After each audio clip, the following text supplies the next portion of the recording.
Nang magkaroon ng break, kinausap ni Mark ang ibang housemates habang nasa garden area si Ape. I was praying na umupa na yung galit niya. Talagang galit na galit siya sa akin ba? Hindi po yun. Sitwasyon yun kayo. Parang nakita ko sa mga mata, galit na galit siya.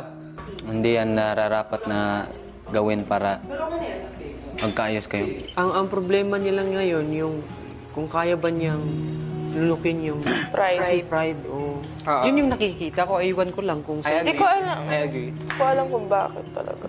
Sa tingin ko, paglalambot na yung puso niya doon sa 1 hour na lang, kung makakatulong ka doon, kung gaganyan siya, hindi ko na talaga kaya, give up na siya, nangangailangan na siya ng tulong sa'yo, sa tingin ko, 1 hour, makukuha niyo yan. Sana naman, Lord, Api. Samantala, sa garden area, hindi na natiis ni Mark at nilapitan ang kapatid. Sana naman, para... Tapusin ko yung oras na ako lang mag-isa. Okay, kung ma-filled ako, okay lang. Hindi, kasi dalawa tayo dito eh. Dalawa tayo dito. Please naman, please naman. Hayaan mo tulungan kita maghila. Sige naman, hayaan mo naman tulungan kita.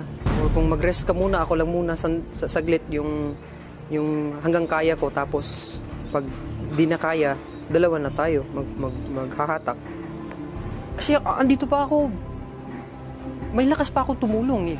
Habang tumatagal, yung nararamdaman mo dyan ay mas lalong napapahirapan na yung sarili mo.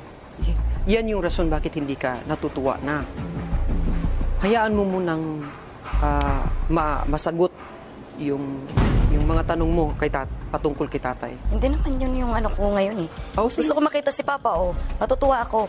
Ngayon, paano mo kailangan matapos eh.